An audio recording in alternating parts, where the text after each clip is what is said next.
Jean, chapitre 6. Après cela, Jésus s'en alla de l'autre côté du lac de Galilée, ou lac de Tibériade.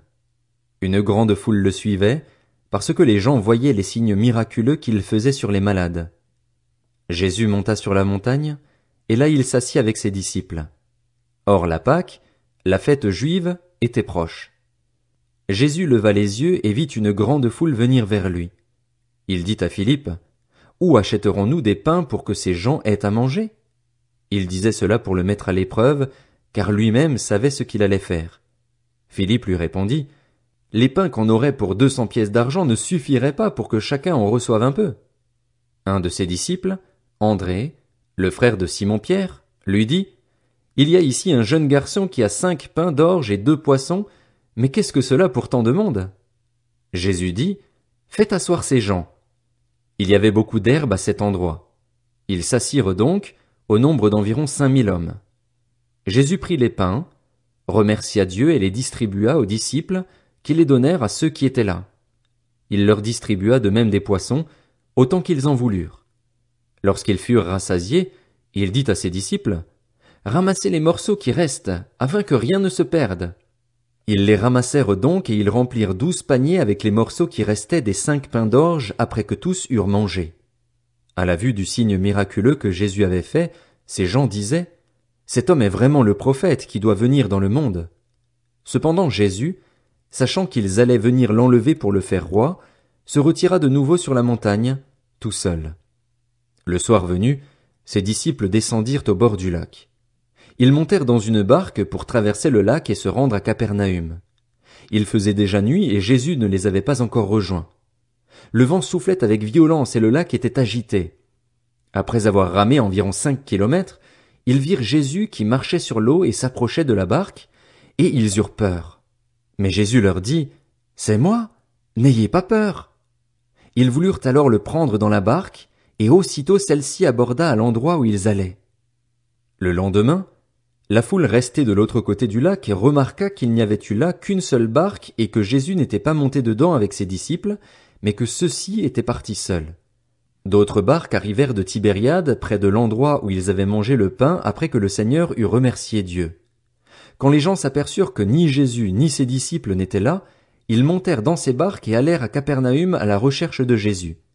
Ils le trouvèrent de l'autre côté du lac et lui dirent, « Maître, quand es-tu venu ici ?» Jésus leur répondit, « en vérité, je vous le dis, vous me cherchez non parce que vous avez vu des signes, mais parce que vous avez mangé du pain et que vous avez été rassasiés.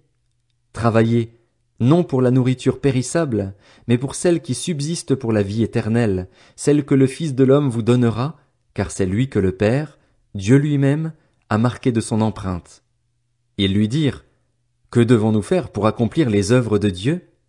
Jésus leur répondit, « L'œuvre de Dieu, c'est que vous croyiez en celui qui l'a envoyé. » « Quel signe miraculeux fais-tu donc, lui dirent-ils, afin que nous le voyions et que nous croyions en toi?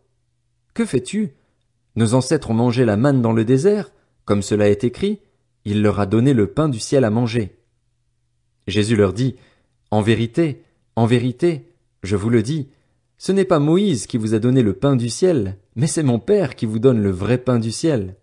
En effet, le pain de Dieu, c'est celui qui descend du ciel et qui donne la vie au monde. » Ils lui dirent alors, « Seigneur, donne-nous toujours ce pain-là. » Jésus leur dit, « C'est moi qui suis le pain de la vie. Celui qui vient à moi n'aura jamais faim, et celui qui croit en moi n'aura jamais soif. Mais, je vous l'ai dit, vous m'avez vu et pourtant vous ne croyez pas. Tous ceux que le Père me donne viendront à moi, et je ne mettrai pas dehors celui qui vient à moi.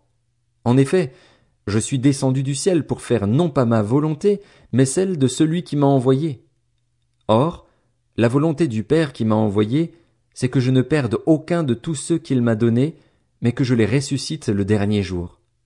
En effet, la volonté de mon Père, c'est que toute personne qui voit le Fils et croit en lui ait la vie éternelle, et moi, je la ressusciterai le dernier jour. » Les Juifs murmuraient à son sujet parce qu'il avait dit, « Je suis le pain descendu du ciel. » Et ils disaient, « N'est-ce pas Jésus, le fils de Joseph, celui dont nous connaissons le père et la mère? Comment donc peut-il dire, « Je suis descendu du ciel » ? Jésus leur répondit, Ne murmurez pas entre vous. Personne ne peut venir à moi, à moins que le Père qui m'a envoyé ne l'attire, et moi, je le ressusciterai le dernier jour. Il est écrit dans les prophètes, ils seront tous enseignés de Dieu. Ainsi donc, toute personne qui a entendu le Père et s'est laissé instruire vient à moi. C'est que personne n'a vu le Père, sauf celui qui vient de Dieu. Lui, il a vu le Père. En vérité, je vous le dis, celui qui croit en moi a la vie éternelle. Je suis le pain de la vie. Vos ancêtres ont mangé la manne dans le désert et ils sont morts. Voici comment est le pain qui descend du ciel. Celui qui en mange ne mourra pas. Je suis le pain vivant descendu du ciel. Si quelqu'un mange de ce pain, il vivra éternellement, et le pain que je donnerai, c'est mon corps, que je donnerai pour la vie du monde. Là-dessus, les Juifs se mirent à discuter vivement entre eux, disant, Comment peut-il nous donner son corps à manger? Jésus leur dit, En vérité, je vous le dis, si vous ne mangez pas le corps du Fils de l'homme et si vous ne buvez pas son sang, vous n'avez pas la vie en vous-même. Celui qui mange mon corps et qui boit mon sang a la vie éternelle, et moi, je le ressusciterai le dernier jour. En effet, mon corps est vraiment une nourriture et mon sang est vraiment une boisson. Celui qui mange mon corps et qui boit mon sang demeure en moi, et moi je demeure en lui. Tout comme le Père qui est vivant m'a envoyé et que je vis grâce au Père, ainsi celui qui me mange vivra grâce à moi. Voilà comment est le pain descendu du ciel. Il n'est pas comme la manne que vos ancêtres ont mangée. Eux sont morts, mais celui qui mange de ce pain vivra éternellement. Jésus dit ces paroles alors qu'il enseignait dans une synagogue à Capernaüm. Après l'avoir entendu, beaucoup de ses disciples dirent, Cette parole est dure. Qui peut l'écouter? Jésus savait en lui-même que ses disciples murmuraient à ce sujet. Il leur dit, Cela vous scandalise? Si vous voyiez le Fils de l'homme monter là où il était auparavant. C'est l'Esprit qui fait vivre, l'homme n'arrive à rien. Les paroles que je vous dis sont esprit et vie, mais il y en a parmi vous quelques-uns qui ne croient pas. En effet, Jésus savait dès le début qui étaient ceux qui ne croyaient pas et qui était celui qui le trahirait. Il ajouta, Voilà pourquoi je vous ai dit que personne ne peut venir à moi à moins que cela ne lui soit donné par mon Père. Dès ce moment, beaucoup de ses disciples se retirèrent et arrêtèrent de marcher avec lui.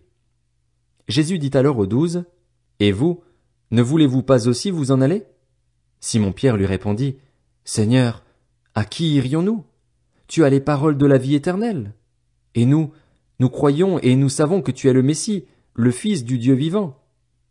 Jésus leur répondit, N'est-ce pas moi qui vous ai choisis, vous les 12? Et l'un de vous est un diable. Il parlait de Judas l'Iscariote, fils de Simon, car c'était lui qui allait le trahir, lui, l'un des 12.